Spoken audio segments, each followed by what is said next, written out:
Well, good morning, everybody. This is Dave the Do-It-Yourselfer, DIY Dave. We are going to be attacking a little bit of car repair today. What we'll be looking at is my daughter's 2013 Toyota Corolla. It has a little bit of front bumper damage arising from a bit of inadvertent contact that occurred when my son pulled out his truck out of the garage, did not know that his sister was parked behind him, and the square trailer hitch in the back banged into the bumper and gave it a nice crack. What we have right here is it knocked out the badge, and the primary area of replacement is this guy right here. You can see the cutout where the bumper was hit. And what we're dealing with primarily is this area right here. Initially, when I first looked at this, I thought it was just cosmetic. I didn't think it was going to be an issue, maybe just some touch-up paint. But when I looked more closely, I realized that we have this crack right here. And it's a nice, neat crack in that it seals up. It matches up perfectly, so it shouldn't be hard to stabilize.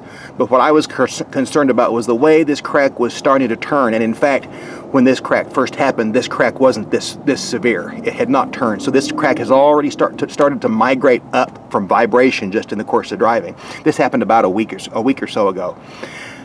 And what I also noticed is that we've got another crack trying to form right up in here. So what we're going to have to do is reinforce that panel from behind. We're going to take the bumper off. There are about 14 little connectors and screws and clips that you have to undo. It's not a complicated job, it's just a little tedious. But we're going to take that bumper off, and then what we're going to do is we're going to use some fiberglass resin. We're going to mix up a little bit of fiberglass resin with some hardener and some fiberglass sheets, and we're going to repair that crack from behind. We're going to apply the resin, we'll put in the fiberglass sheet, and then we'll apply more resin on top of it. That should give it a good hard reinforced cure on the back, make it nice and hard, and then we'll turn around and we'll sand this down, get it roughed down, and then we will rough it up a little bit to apply some plastic bumper putty, and then apply some primer, and then refinish it with some Duplicolor paint that matches the particular paint on this car, which is, I believe it is called Bright. It's a Super White 2 on this particular. It's a color code 40 on this car. Take a look at some of the tools that we'll need and some of the products I'm going to be using to perform this repair. Again, I'm not a mechanic. I'm a do-it-yourselfer. I try to pick up things from people smarter than I am about how to do these kinds of things and try to apply it to my own projects. This particular bumper repair, I think, would probably run us close to $500, maybe $600 at a local body shop, maybe more, depending on if you use an aftermarket bumper or an OEM bumper and which kind of paints and which shop you go to. That would be my estimate, between $500 and $1,000. I think we can do this for less than $100 and come up with a perfectly acceptable repair. And provided the weather or the temperature doesn't fight us too much, we should be able to get this done hopefully in one day. We'll see. All we can do is try, and if it doesn't work, we'll have learned something in the process. So we'll get our tools together, get our equipment together, and we'll get started. Thanks for joining in. I hope you enjoy the video. Okay, we're going to take a look at the stuff we're going to use to make the repair. First of all, right there is the Toyota badge that fell off of the bumper a day or two after the bump hit, and that was just picked up at a local Toyota dealer. We have Isopon plastic bumper filler. Now this is what we're going to be using on the front of the bumper. It's a two-part filler that you mix up and apply to the front of the bumper. Now this is being used in contrast to traditional Bondo body filler. Bondo body filler is intended for gashes and defects in firm, rigid surfaces like metal, like a fender or a bumper, not flexible surfaces like these plastic bumpers. Now this is a Bondo fiberglass repair kit. This is the kit that has some 80, 100, and I think 120 grit sandpaper, fiberglass resin, and the hardener, and the fiberglass sheets that we will use on the back of the bumper to perform the repair to the cracked area. And over here we just have the various Duplicolor paints and primers, and what we've got here is just the paint that we'll be using. This is a can of Duplicolor 040 Super White 2. This is a can of Clear Coat Finish, and then a can of Duplicolor Automotive Primer. These kinds of things you can pick up at, I got mine at Pet Boys, they have them at AutoZone. Well, for the sake of expediency, we got it, and we kept our entire expense so far down under $100, all total. So we'll go ahead and get started. All right, we're getting ready to take the bumper off of the Toyota. From the video that I talked about earlier, we're going to need a 10mm socket, a Phillips head screwdriver, and a narrow blade Phillips head to get underneath some of those clips. And we've got about 14 screws and clips and bolts to undo to get this bumper off. So let's get started.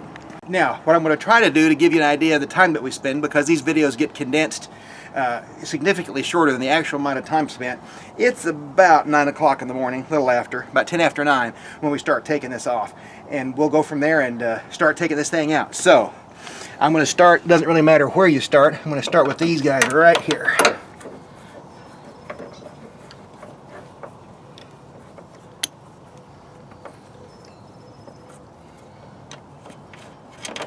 That's one. Get a little bucket to collect those here in a bit.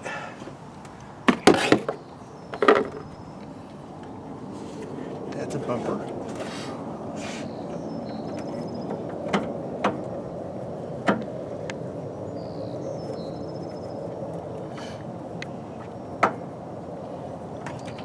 Okay, there's two. There's those two guys, and then we will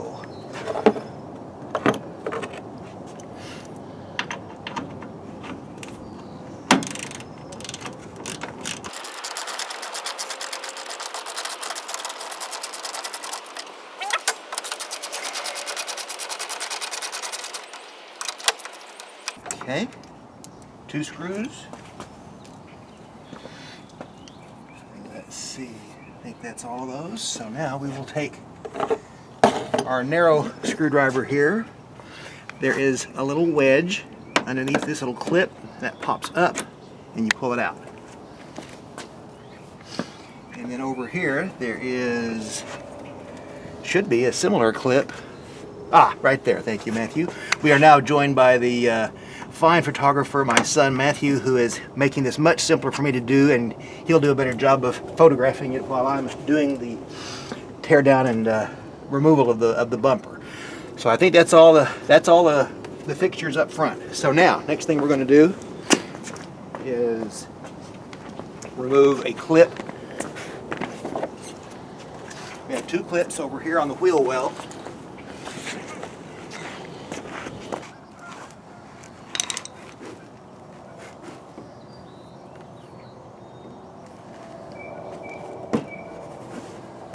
There we go. There's that one. And I'm not sure what's this one's problem.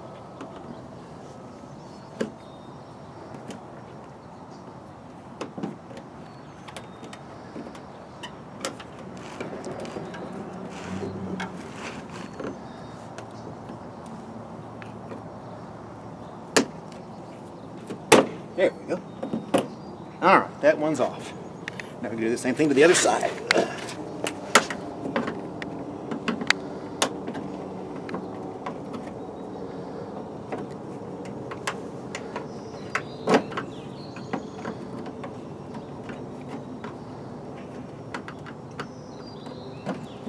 There we go.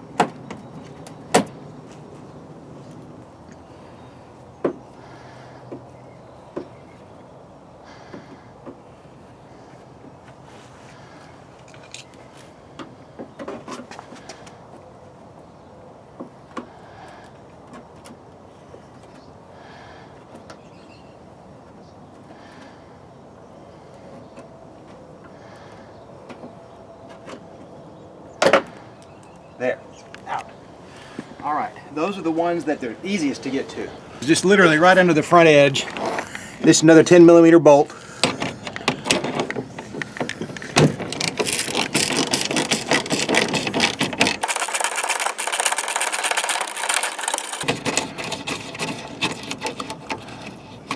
Yeah.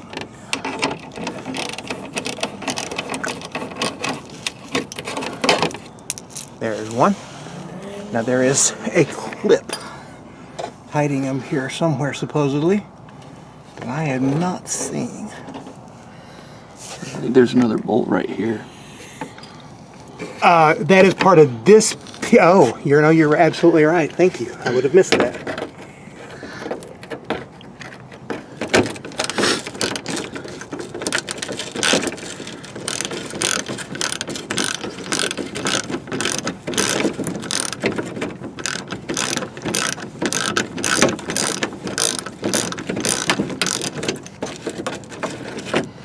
Okay, good show.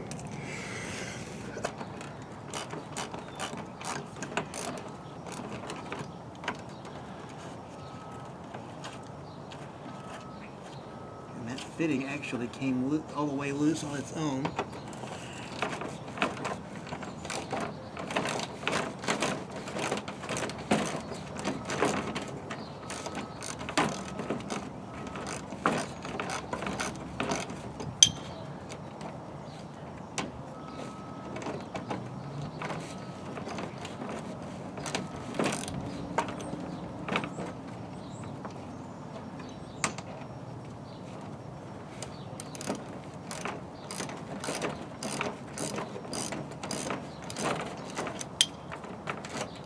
Okay, that's, I think, the last bolt. We're going to get some aluminum tape, some foil tape, and stabilize this crack. It meets up almost exactly flush. Now, it met up flush better when it first happened. I was able to snap it together and tension would hold it together, and it's already starting to separate a little bit because it's gotten wider as this crack has started to migrate up the bumper a little bit. Which is why we're doing the repair. So we're going to get some tape and stabilize this where it's nice and flat, and that way when we come back after the repair has been made to the backside, this will be nice and firm, so we can then sand it, putty it, and then prime it and refinish it. All right. So this is 3M 3500. Actually, it's intended for aluminum duct work, but it's strong and it will keep this crack level. At least relatively level until we actually do the repair on it. So I'm going to put this on here like so.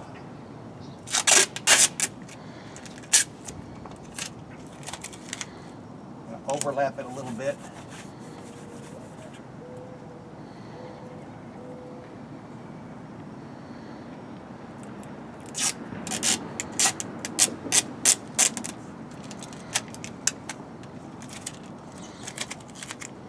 I'm not sure that duct tape wouldn't have worked. Just silver tape wouldn't have worked just as well. This is just something that I happen to have handy. Okay, and I'm going to put one more piece over it just to give it a little bit more stability. Once this thing comes off, it will flex like crazy. You don't realize how flexible these bumpers are until you take one off and start trying to deal with it.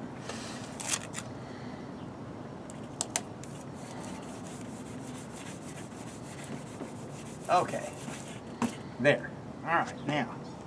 So, if we've removed all the clips we're supposed to remove, getting this bumper loose should be a matter of popping loose the clips here on the side of the bumper, like that.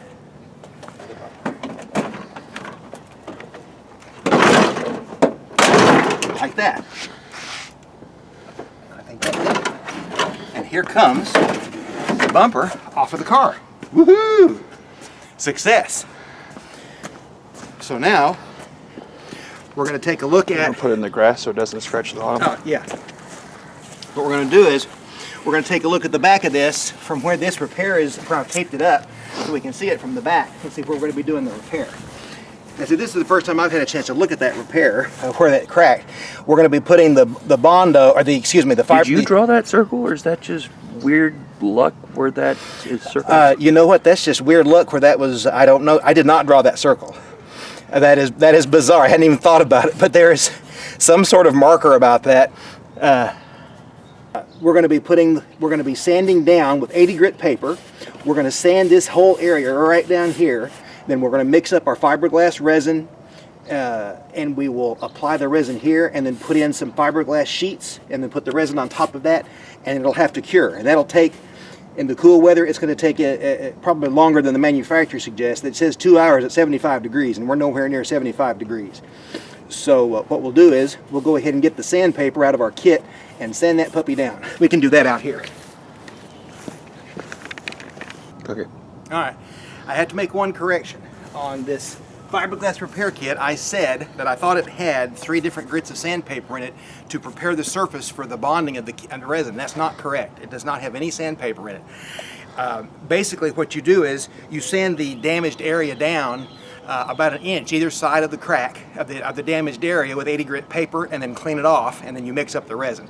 I had some 80 grit paper. It's not that big a deal, but I wanted to make sure I cleared that up. That was my mistake. I thought it had it on there and it did not. So we're going to get a little bit closer down here.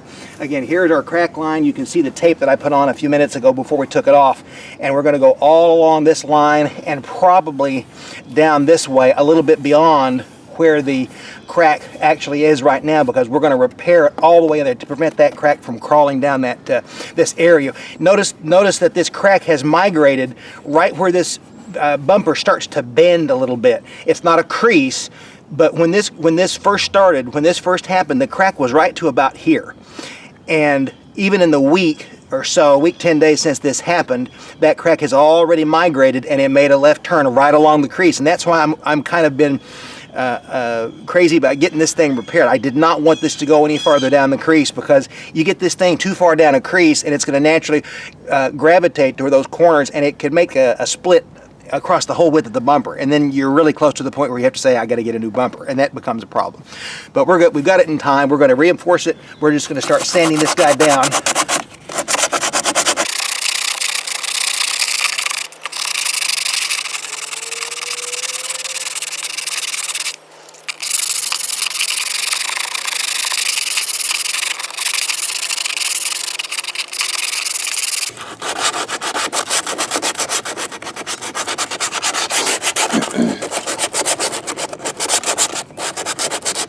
There. I think we're in good shape.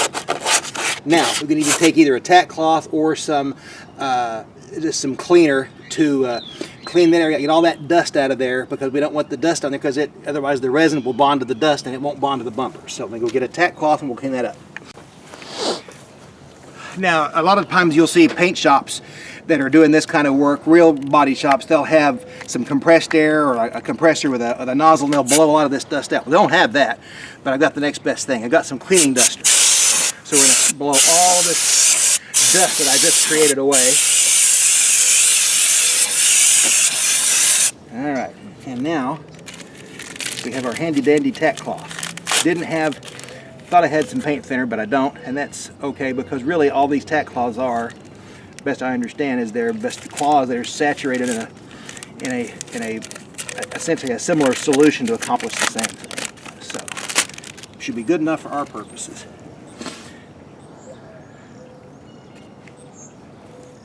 So take this area and we'll run it over there, get all of those crusties out of there. See on it. Now what I'll do is I'll fold that in, get another clean area.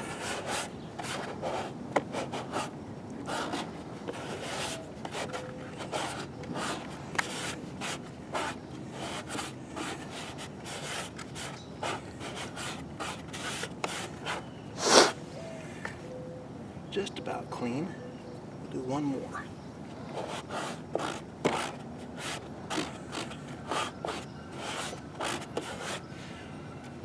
No, we still got a little bit. We'll do one more swipe and we'll call it good.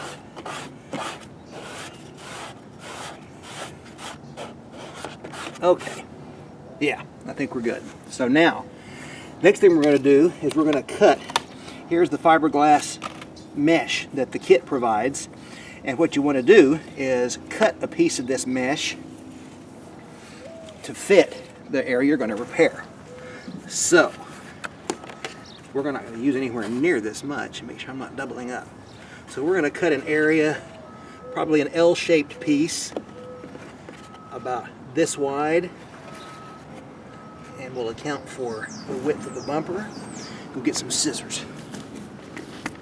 Okay, so I'm going to cut this a little bit oversized to start with, and I can trim it back down. We obviously have lots of spare. I don't intend to use anywhere near this big a slice. In fact, the kit that I have, that I bought, is a part number or a variety number of that repair kit labeled 420. The first one I found at a parts store was a 422, which was double. It had double the resin, a larger deal of cloth applicator. I didn't need that. I'm not going to need even a fraction of what I've got in here. But no matter, the smaller kit for the smaller job, and I found that at Walmart of all places. Who'd have thought, Walmart?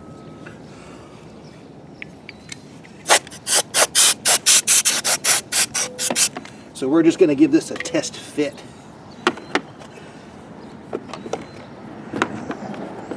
Okay, we are probably going to cut right about where that notch is to right about here. Okay.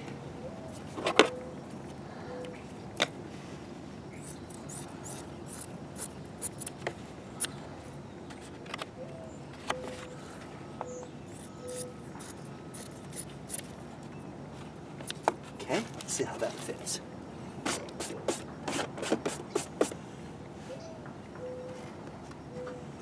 I think that's going to work just fine.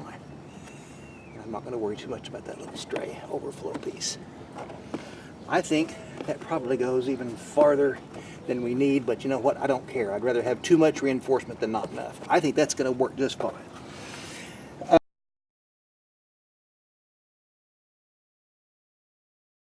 Okay, as you can tell, we moved into the garage, and again, as I mentioned earlier, the lighting in here is not great, so we may have some shadows and dimness to work with, but we'll just have to work because it is a little bit warmer in here. Maybe not a lot, but it's definitely warmer, maybe 5 or 10 degrees. Okay, so here's what we're going to do. I have gotten ready to mix the resin with the hardener. What I've done is I'm going to mix up about 2 ounces of resin, which will require, according to the directions, about 20 drops of the hardener. What I've done is I don't have a little mixing bucket, but what I did is I just took an old soda pop bottle, cleaned it out, dried it out, and I've marked off a line for 2 fluid ounces, and that's how much I'm going to mix up. I have taken a little push pin and pricked a little hole in the top of the bottle, and I'll drip the amount of resin into this little mixing tray right here with the appropriate mixing device, which in most circles is known as a tongue depressor. But since we're doing body work, and this is an official body work tool, it's a Bondo mixer, mixing tool. So we'll go along with that for now. So the first thing we're going to do is we're going to measure out some resin. And I am definitely using some gloves. This stuff is not exactly mother's milk. So we're going to pour in 2 ounces of resin. This is thick and goopy. That's a lot of resin. Didn't realize exactly how much was in here. Okay, there's 2 ounces of resin. And we put the cap back on here. Heck, this whole bottle only holds 7 ounces. Okay, now we're going to put in 20 drops of hardener. 1, 2, 3, 4, 5, 6, 7, 8, 9, 10, 11, 12, 13, 14, 15, 16, 17, 18, 19, 20. I don't know if that meets National Bureau of Standards qualifications for exact measurements of 20 drops, but that's what we're going with. Now we're going to mix, we're going to come right down in here into our little tray, and we're going to mix this stuff up.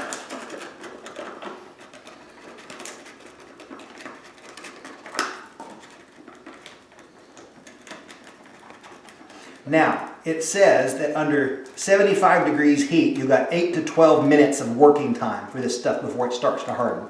Well, it's not 75 degrees in this garage. The last time I took the temperature in here, it was about 55 degrees. It may be just a smidge warmer now, but not much. Maybe it might be 60, but that's probably being generous. So,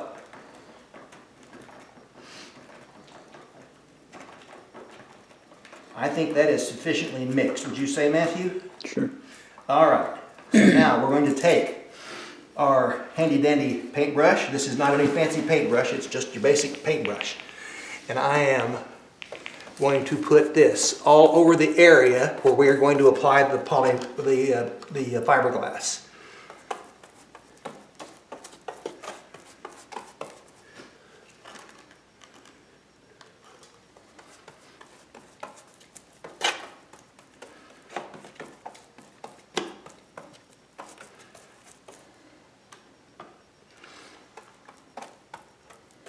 very familiar smell for some reason. It's kind of like a general adhesive that I've seen it probably in other circumstances. Okay, so now we're going to put the adhesive, put the polyester fiberglass in here, and what you want to do is get this inside that resin so it soaks up as much of that resin as possible, so it forms a nice firm bond.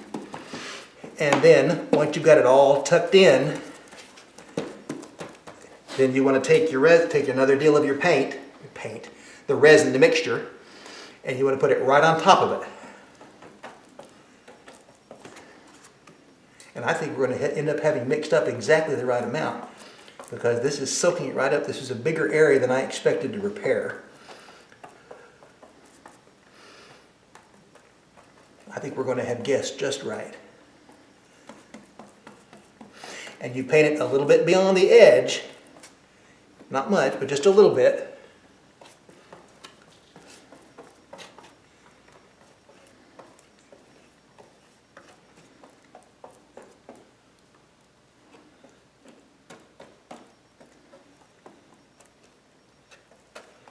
There.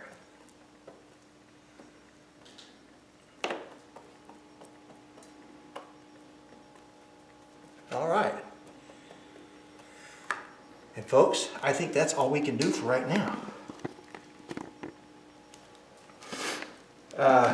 There's like a little spot right there. Whereabouts? Like right where my finger is. Like right there. You might just... Whoop. Okay. Uh-huh.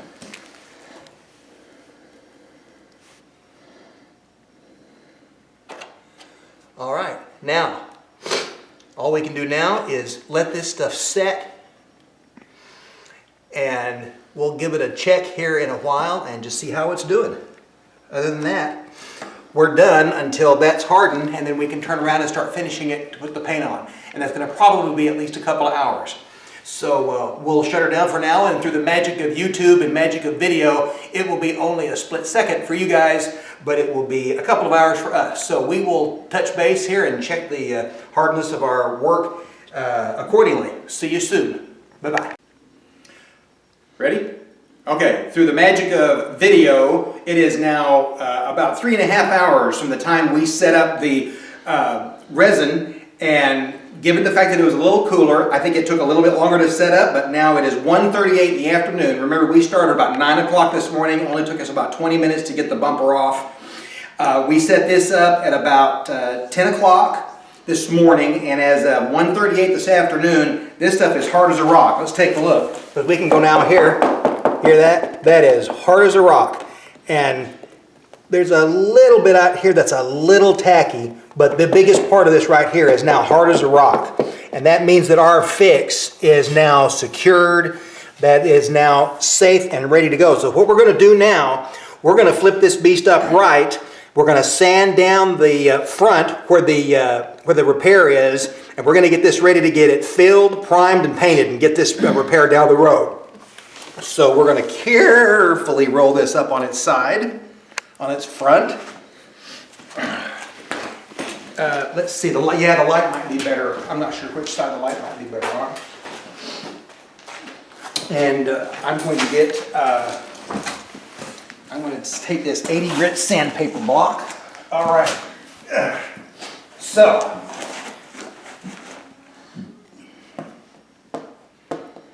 we're going to take off all of our tape that held our repair in place while we were putting the resin. And the nice thing about it is the repair, the physical repair that takes most of the brunt of the flexing, that's already done.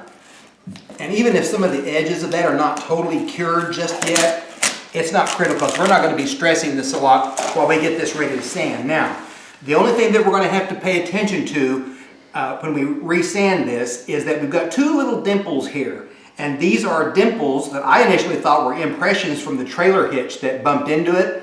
But actually what they are is they're little pilot holes for digging, or for drilling in the holes for a custom frame, a custom plate holder. A second license plate? Yeah, that's like a front license plate. So we're going to have to be careful that once we redo this, we're going to have to account for that. So we're going to end up sanding all the way around this guy right here and get it roughed up. I don't know that we're going to take this down to the bare framework. I don't think it's going to be necessary. All we're going to really need to do is get it roughed up, get it rough enough where we can put on the putty, and then get it primed and then sanded. So we're going to go ahead and get this started.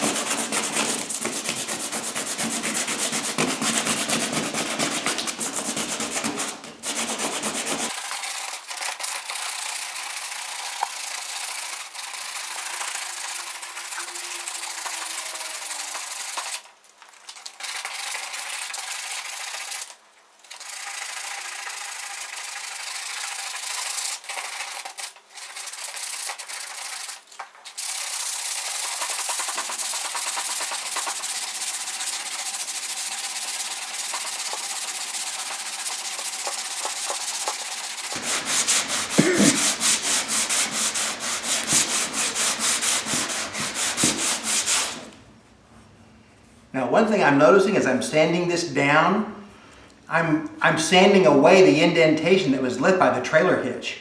That's gone away already, just in this sanding down.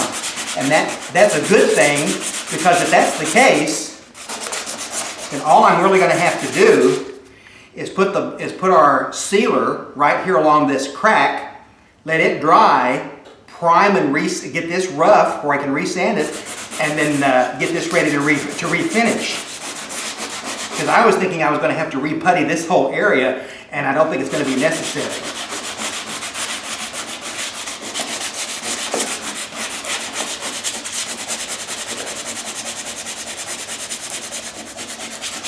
And we're also going to have to sand this such that we can kind of feather in the repainted area in with the rest of the bumper. And again, we also know that this is not going to be a factory finish, professional paint shop finish quality. All it needs to be is good enough to conceal and protect that crack, and look good enough where we're going down the street, it looks whole. And that's our primary objective here.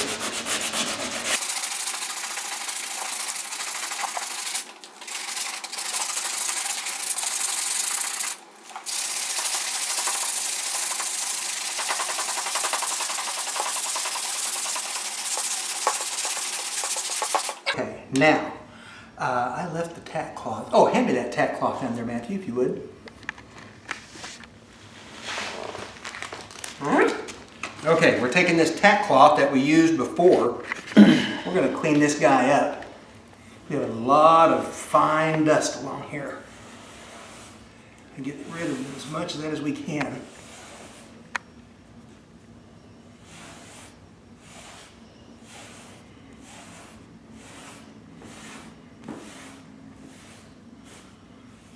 Yeah, buddy.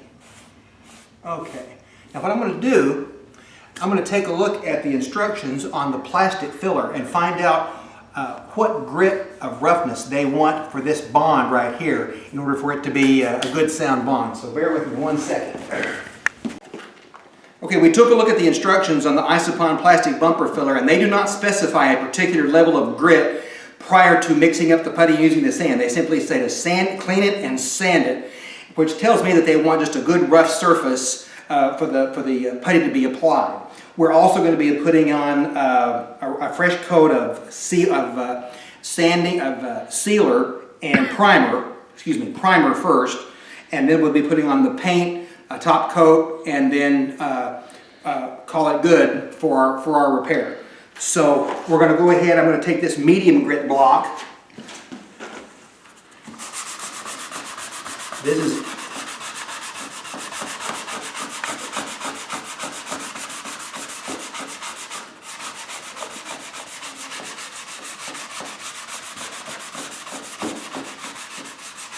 Now, I'm going to imagine that there may be some folks watching this who will say, hey, you really need to sand this all the way down to the bare plastic. That may be true, and if I'm making a mistake and that's what ends up happening, I'll live with it. But I'm going to go ahead and take the chance that we can get away without sanding this all the way down to the bare plastic.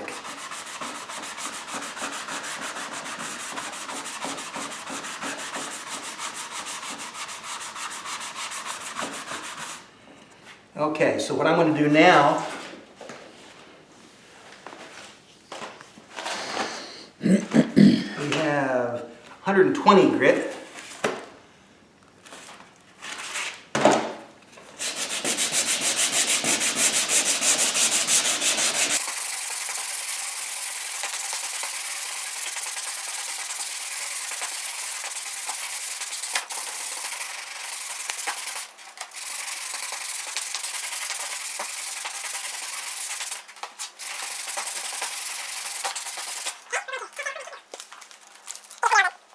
Of sandpaper.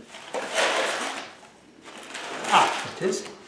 Okay, gotta get to an inside deal of this tack cloth. It's still clean.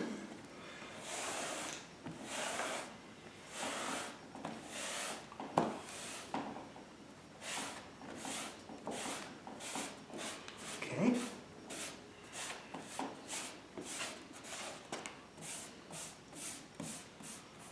Okay.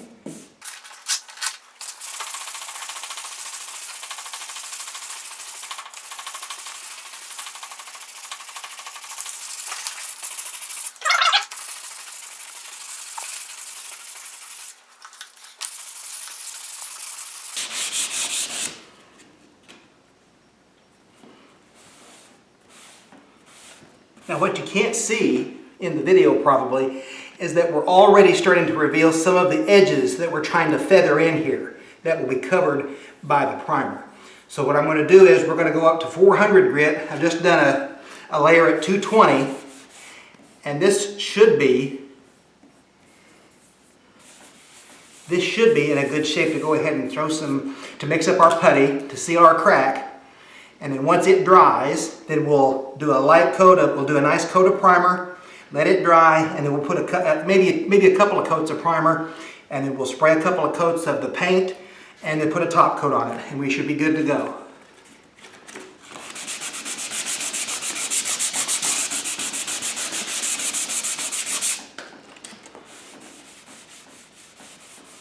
Yeah, the area that we're feathering in kind of goes to right about here. Probably doesn't show up on the video given the light.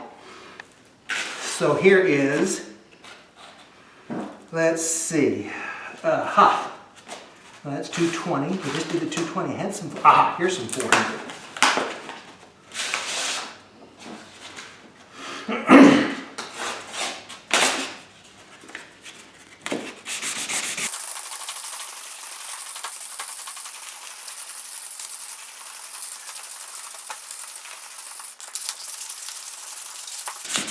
There. See, the beauty of this is this thing has been finished, and this area right here, the bumper itself, is nice and scuffed up already. So I'm hoping that we're in good enough shape the way it is. So we'll try to find us a nice clean section of this tack cloth. There we go. See? Inside edge. And we'll push one way to remove all that grit.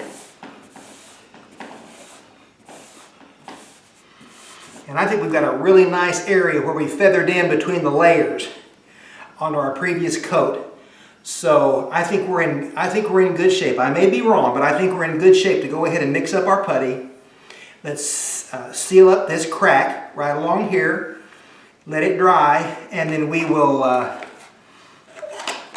we'll be in position to mix up our get our paint applied and get this repair down the road. Okay.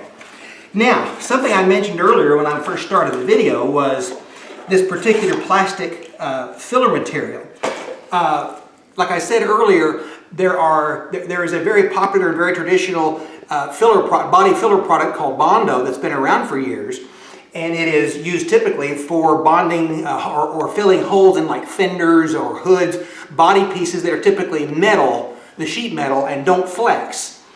I've seen some videos in trying to learn how to do a finish job like this that use Bondo, but then what I see in some other videos with some folks with a bit of a paint background, they say, please don't use Bondo, don't use regular Bondo on a plastic bumper like this, because Bondo is intended not to flex.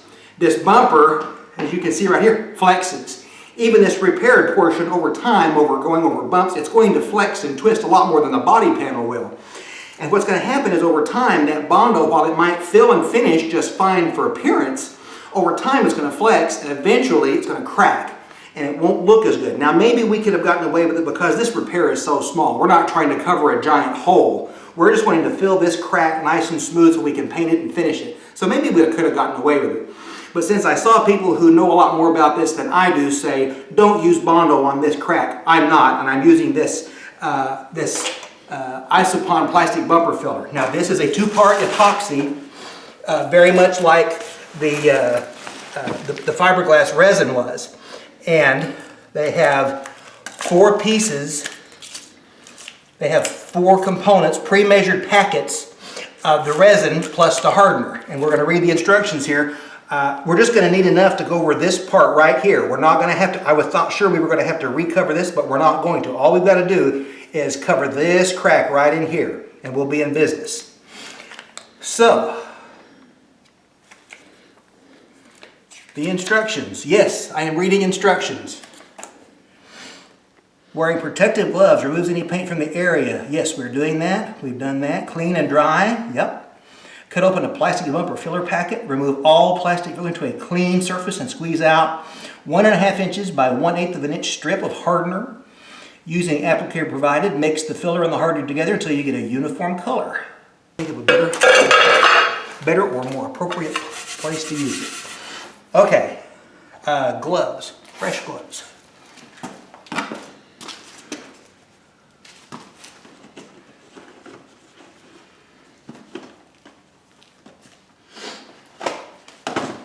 And I also think... Hold on. Okay, go. Okay, in the absence of a pair of scissors, we used a pair of tin snips, and we were able to cut the corner of this filler package open. So this is the... Did it actually open? I don't think you actually cut. No, it didn't. There we go. Now we got it in there. Actually, Isopon, they have a video over how their product is supposed to be used. And that was what kind of persuaded me that this was the right tool for what we needed to do. And then it said to put in a 1.5 inch,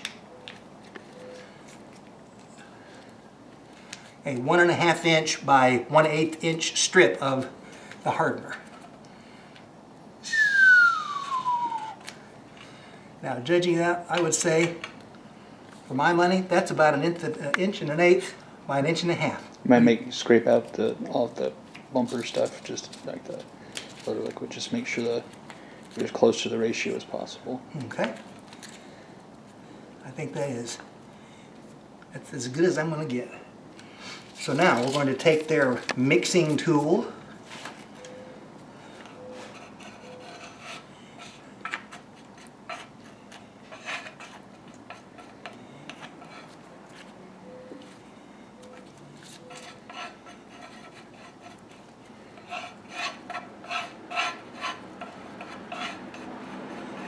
Mix it until you don't see any streaks. I think you've got a lot on the back of it. Yep, I do. Good catch.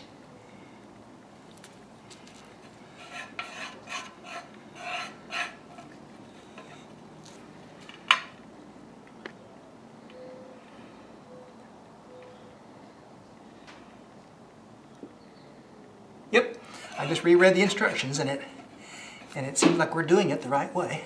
It said you get about 4 minutes from the time you mix to start applying it. So I dare say that we don't want to waste any time. I think that's uniform as I know how to make uniform. So let's go ahead and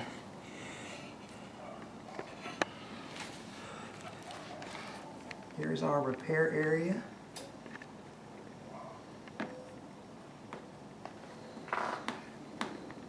Here we go.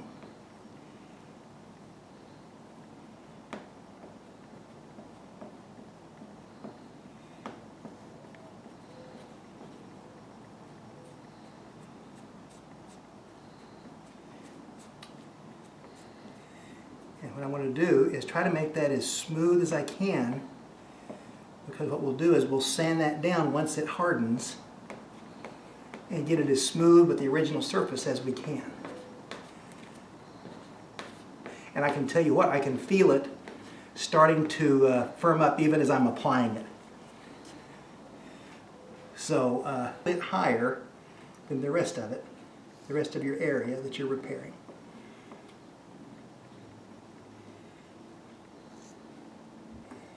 You know what I say? Get that just a little bit cleaner.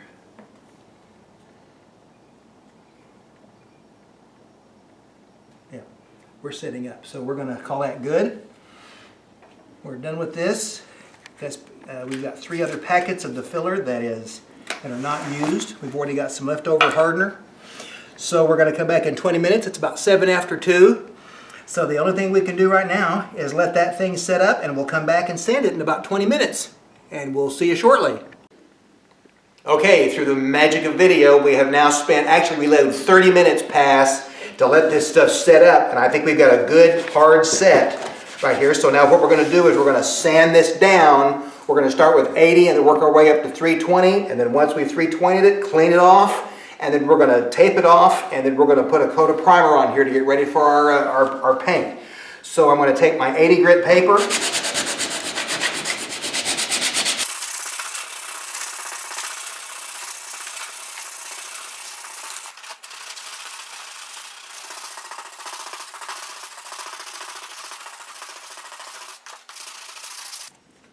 I think that's ready for primer. Now you guys who are, if you guys are professional painters out there, you may be screaming at me right now, like, no, it's not ready. And you may be right, maybe it isn't, but right now, it seems to me to be just rough enough where I think it's ready for primer. I can't feel any bumps over our repair. I've got a little bit of this Bondo material that I'm going to have to sand down a little later, but I can sand that down anytime. I don't have to sand it down right now. What I'm going to go ahead and do now is I'm going to tape off this area, and I'm going to spray on our primer, our first coat of primer, and then see how far that takes us, because I think we're ready for it. Get my shop towels here. Go. Okay, borrowing a trick I read from the Ratchets and Wrenches website, who did a repair video similar to this. He suggested taping a piece of, he just used shop towels like these, and then lifting it up rather than taping off on the angles and then trying to have it too precise. And all I've done is I've done that, pulled the papers back, and then taped up some seams so the tape doesn't run under where I'm getting ready to prime. So all I'm going to do now is follow the directions on this here can to shake it for a minute. And then we're going to put on a coat of primer. 4, 3, 2, 1. There. Okay, now we're going to take a nice medium coat. Not too heavy because we don't want it to run, but we want it to cut, and we're going to overlap 50% on each pass. And I'm hoping that this is not going to spray back in my face because I'm not wearing a mask. But here we go.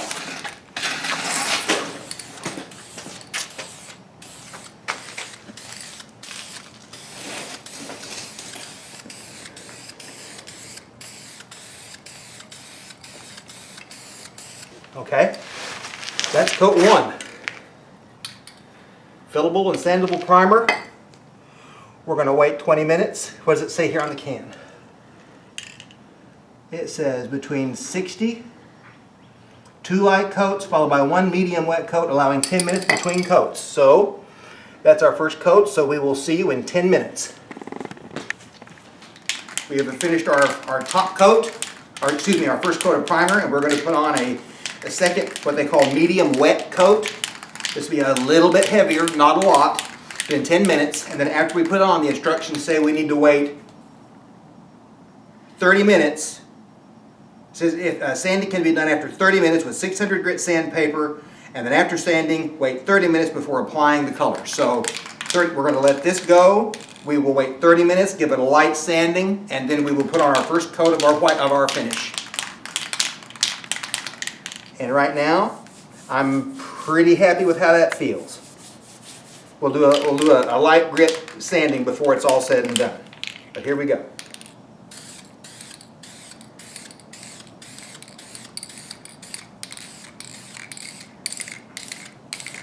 All right. There. Might get a little bit more on the bottom there. Oh, okay. Good catch. I didn't see that. Okay? Just put on the top to make it even again. There you go. All right. Got just a tiny, tiny bit of line right here. Dang it. Just a little bit. It ran just a tiny, tiny bit there in the corner. But other than that, it looks good. Okay. So now we wait 30 minutes. And then we will do...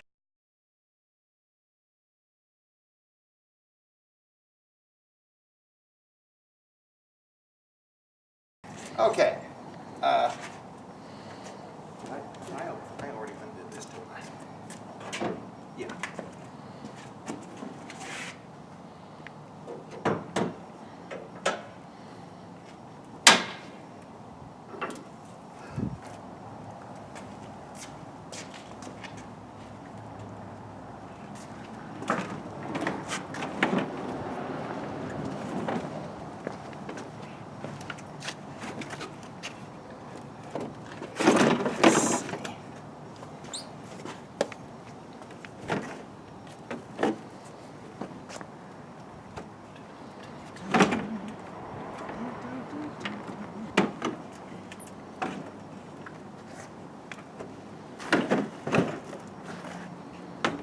There we go.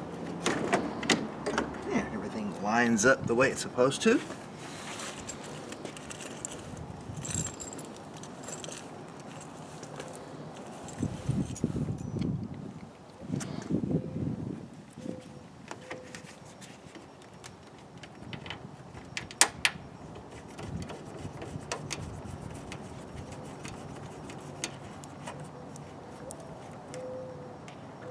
Whoops.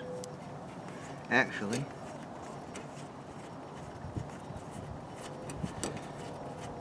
that's apparently where this guy goes.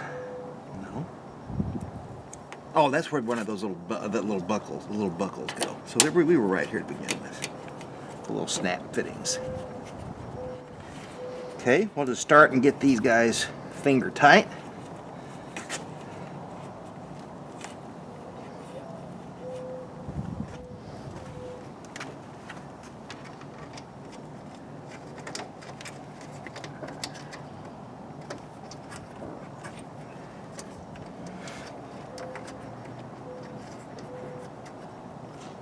Started there.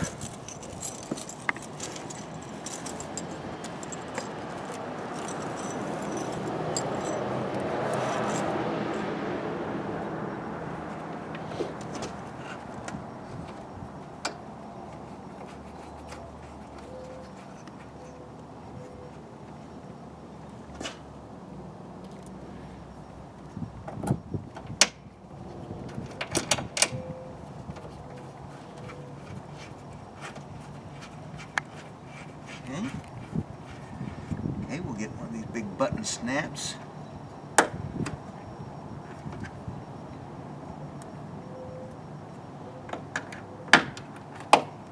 Okay, pop that in. And those are going to go down at the bottom. Do you have another one?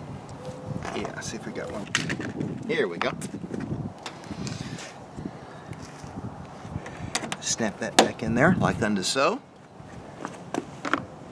Take the old Phillips head screwdriver. Tighten that guy down.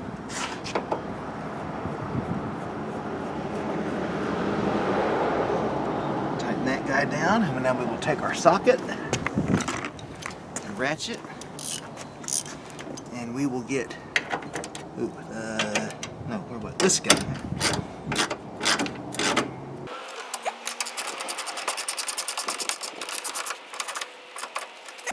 That gets everything tight on that side, so now we just need to lock in the clips on this side. The side clips here. Okay, that's easy enough. That's easy enough. And now what we need to do is lock in the wheel wells. The screw type one. That's this guy right here. Okay, that's all in there nice and secure.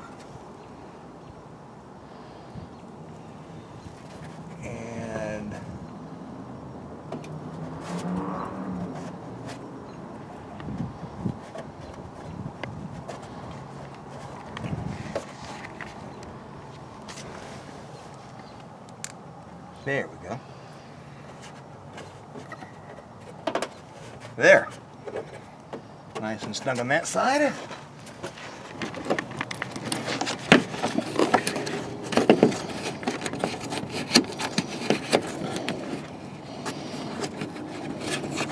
Okay, there's that one over there started.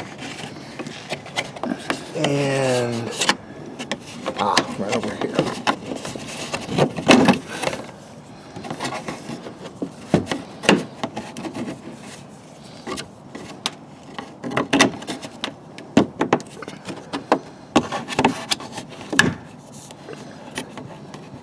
Okay. Let's go ahead and cinch these guys up.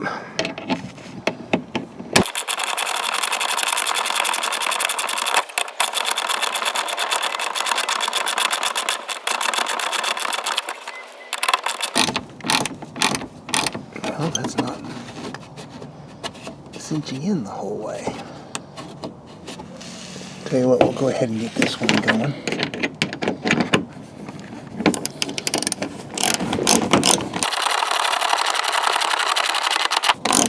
There we go. That feels nice and snug.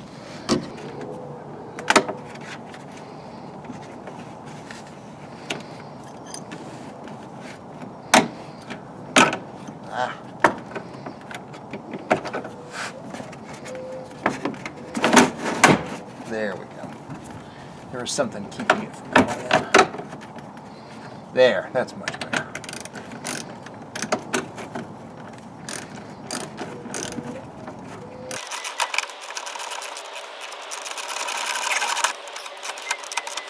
There. Okay, that's cinched up. And we've got one more 10mm bolt over here.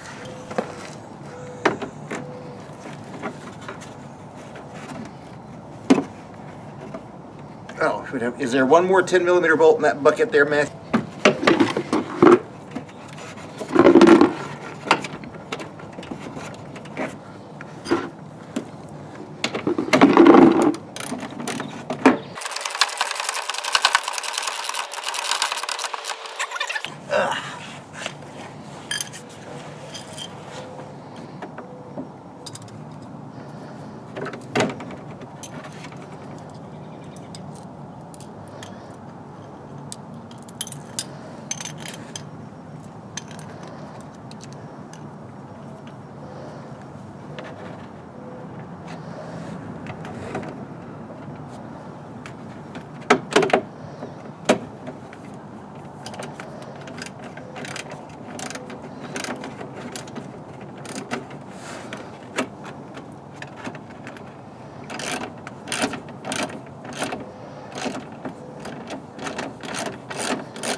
Well, I'll tell you one thing, whether it was supposed to go that way or not, that's the way it's going in and it's working. So that's how we're going to do it, by crackies.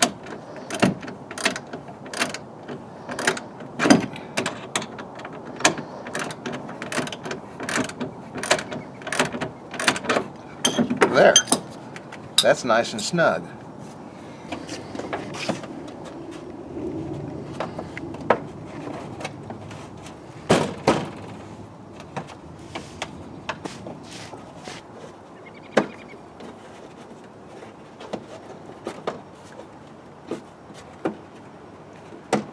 There we go.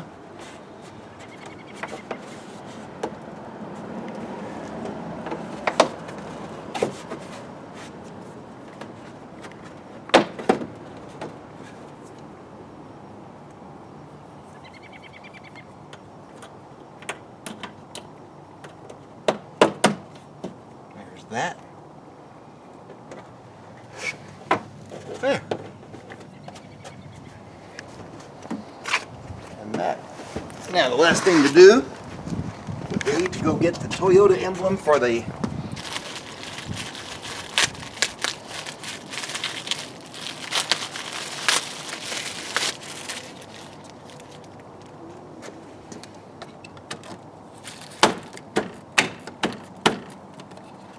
there we go.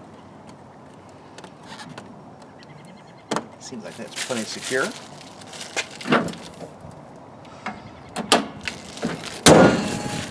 Well, what can we figure from this? Does it look as good as I was hoping? No, it doesn't. I thought it would come out, I thought I would do a better job than that. I really did.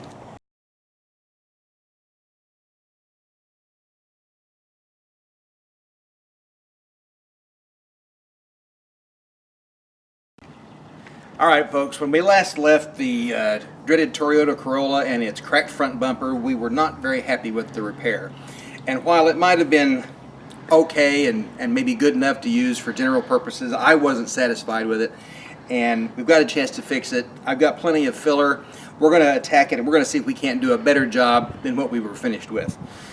Let's take a look. First of all, the first problem that we had was because I didn't take the tape off after I primed this. That's what causes these hard tape lines, what causes them not to match. And also, I don't think I put on a heavy enough coat of the finish of the actual paint itself, because we still have a little bit of a primer showing through here. I may have put the coat on too thin. But also, something that I did not see until after I really got into this was that a bit of a crease in this bumper where that trailer hitch hit it. It put a crease into this area right here, and I'm going to fill that. And what you may not see unless you get really close along here is an actual crack that didn't quite get filled in with our original bonding job. So we're going to mix up a little bit more of the bonder. We're going to scuff this down, reseal this crack. We're going to use some 80 grit to rough this area up. We'll tape off the upper and lower parts of the bumper and give this a general prime, but we're going to remember that what we're doing is here we're feathering in this repair against an existing bumper. We're not just confining the paint that we're going to put on. And then after we do this tonight, in 2 days I'll come back with a polishing compound and a buffer, and we'll smooth it all out, and that will call our good repair. So we're going to start by taking this 80 grit sanding block. I decided not to keep using my hook and loop paper from my orbital sander. We're just going to use this to give this a nice general rough up before we start.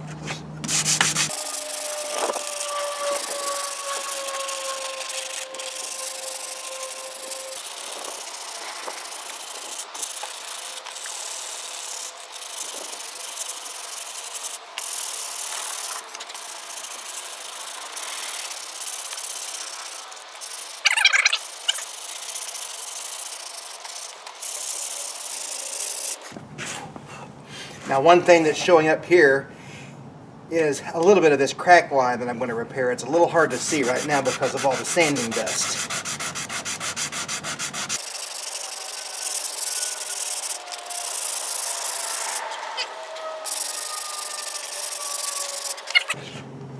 I do have fresh tack cloths.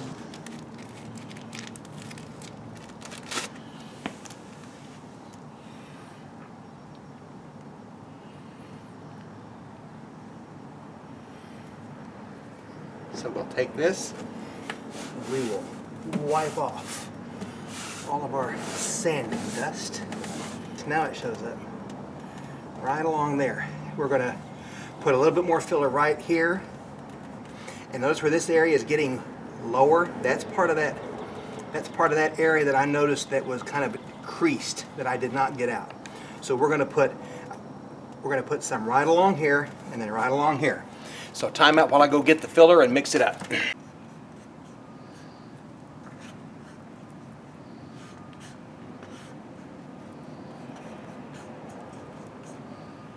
Okay, I don't see any more streaks of the hardener. And when it's warmer like this, this stuff will cure more quickly than it did before. So we're going to go ahead and get after it. Okay.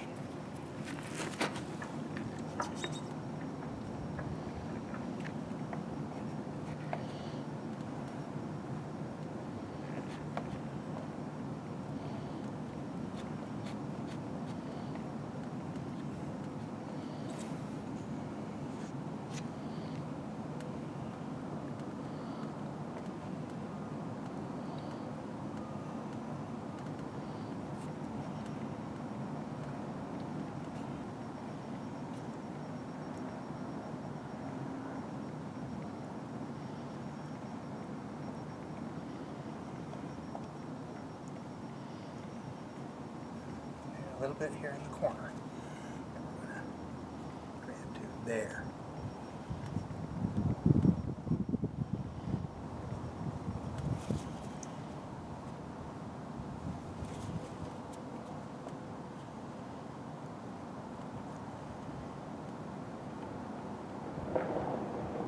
Okay.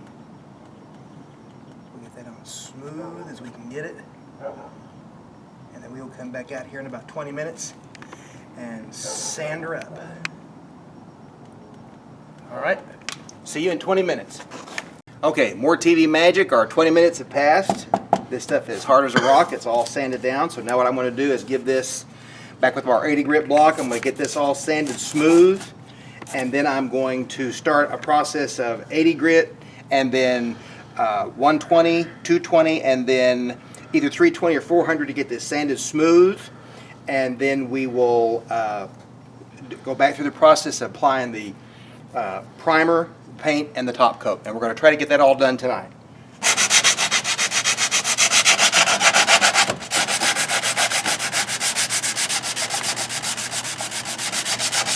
We're going to go ahead and blast some primer on this and get on down the road. What we're going to do.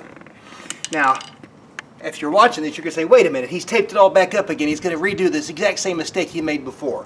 All I'm going to do is protect these areas and focus on getting the primer in this area right here where I'm going to need to feather it in. Once I finish this primer coat, I'll take this paper and that paper off, and then all the paint will just be a matter of feathering it in across the surface. And then once I've got that plus my top coat on, I will then come back in 2 days and do what I mentioned at the end of the first video. I'll take my polishing cream and my buffer and buff the whole thing out to try to merge the areas in, and that'll be our final fix, good or bad. So here goes.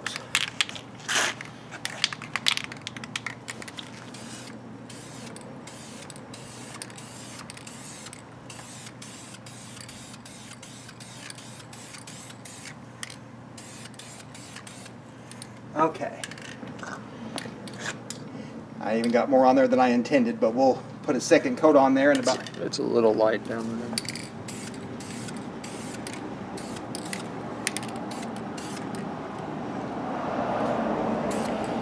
Okay. A little lighter than even I had intended, but we'll come back in 10 minutes and we'll hit it again. I went ahead and put the second coat of the primer on here, and I didn't bother to photograph it again because it was just the same thing. But something weird happened. Something came out of the nozzle, some dust or some sort of debris, or I don't know, some sort of contamination came out, and it roughed up. It sprayed some sort of rough material on the surface here, and I'm trying to take some 600 grit paper and just to knock it down. I'm not, yeah, and it looks like that's gonna do the trick. It just looks really funny. I don't want to put any more primer on there because I think we're good to go there. All right, let's give it a try.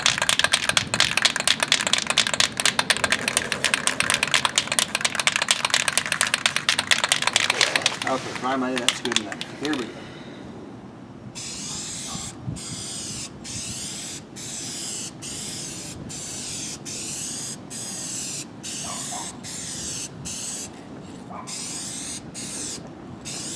All right. That's coat number 1. And now we'll come back at 10 minutes and do another.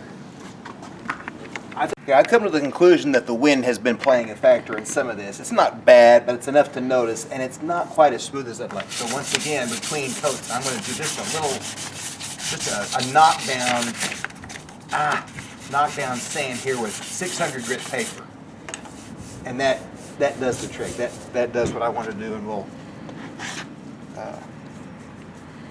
just clean that off. And that's more than adequate. Now I've got to replace the paper that I just moved. And this is already, I think, solving our problem with the hard tape edge. This edge here is not hard. There was a little bit of an edge here that I just took some paper and knocked down, some of the 600 grit paper and knocked down.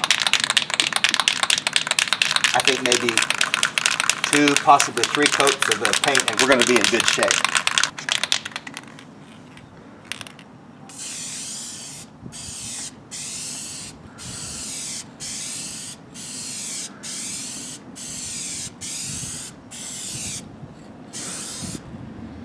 course, a bug literally flies into my paint. I am not kidding a bit. That is an actual bug. Ha! We'll have to deal with that later. Okay, we're building up a good coat. That looks good. I think we're going to not push it. We're looking pretty good. And I will we'll come back in 10 minutes and we'll do another coat. But some of these edges are already disappearing. So I think we're going for coat 3. We're looking pretty good. I think we're going to have a good final fix on this. We're running out of light, but we got plenty of warmth, so I'm not too worried about it. I think we're going to do probably at least 2 more coats to get this going good.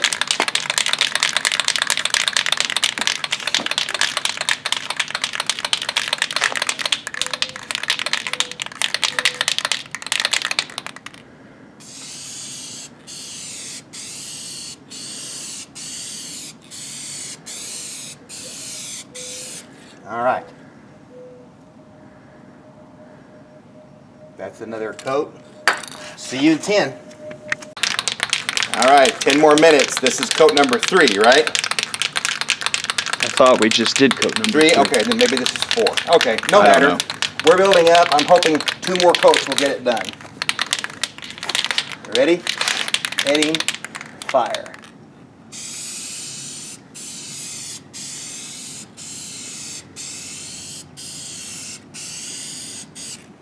Oh, that looks really good. Okay.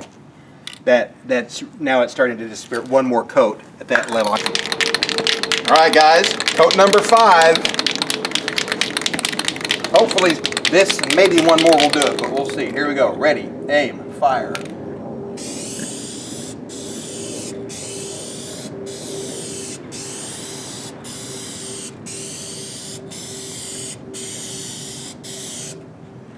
All right. I tell you what, I think I'm going to hit it with 1 more coat in 10 minutes, and that's going to be good. That looks terrific, I think. I mean, that's the result I was hoping for when we started this project. This looks really good, and I think I'm going to give it 1 more coat of paint, and then we're going to start putting on the clear coat. Okay, we are rapidly running out of light for the day, and that particular camera doesn't do as well in lower light. So here's what's going to happen. We've concluded that our 5th or 6th coat of paint? 6th. With our 6th coat of paint has done the trick, and our bumper looks really, really good. We waited 30 minutes because that's the time you have to wait before you can start applying clear coat. So what I'm going to do is I'm going to go ahead and apply 1 layer of clear coat. We're going to video that. I'm going to come back and do 2 more, and I don't know that we'll video that unless there's some sort of a problem because it's the same exact thing, just 2 more times. What I'll come do is after that's dried, we'll do kind of just a visual across the deal, and then on Wednesday I'll come back and I'll get my buffer sander and we'll polish this up and really put a bow on this once and for all. But we'll at least capture doing one video, okay, capture 1 application of the clear coat. All right, here goes. Ready, aim, fire.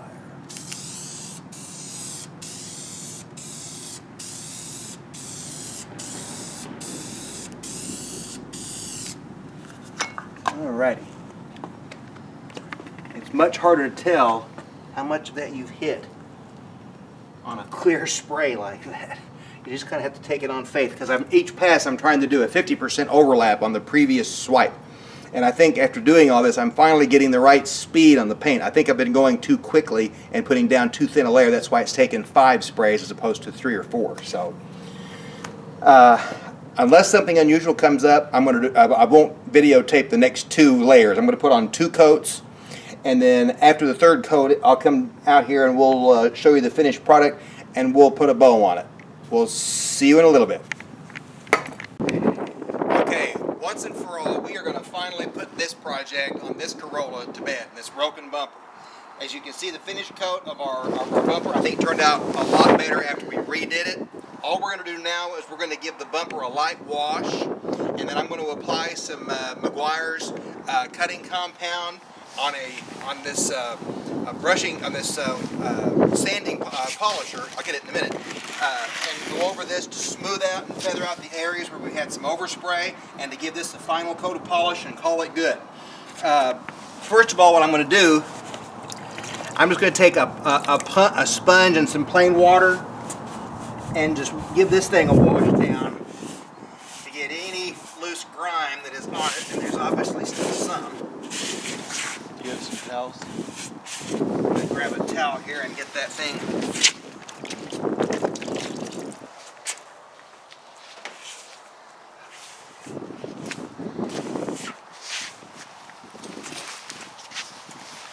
And then I will take... Oh, you got it on my foot! Got the gross, dirty sponge on my foot. This is the thanks I get.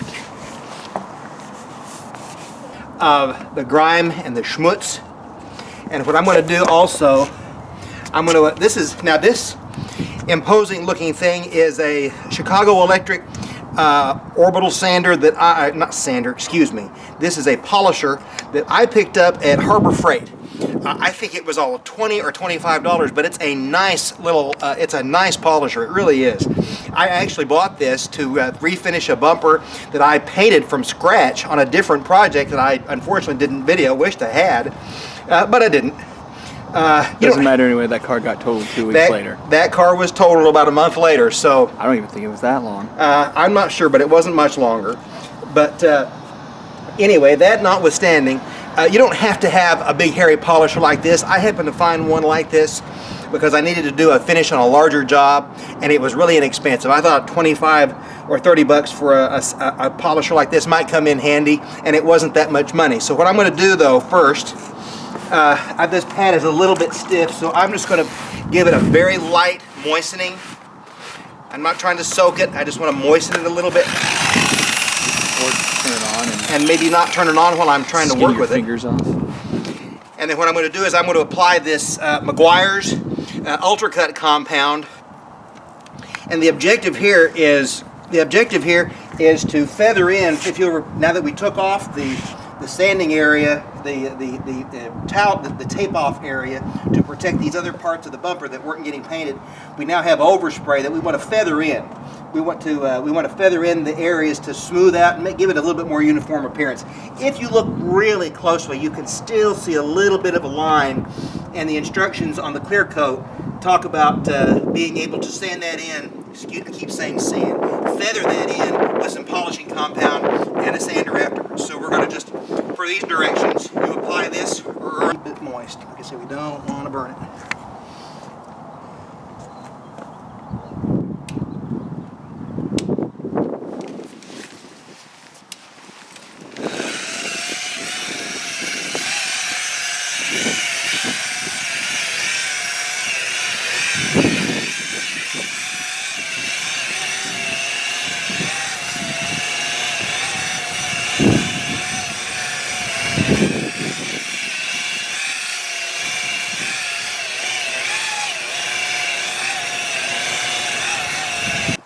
But I think that's going to, for once and for all, get us to the point that I thought we would be at Saturday when we did this.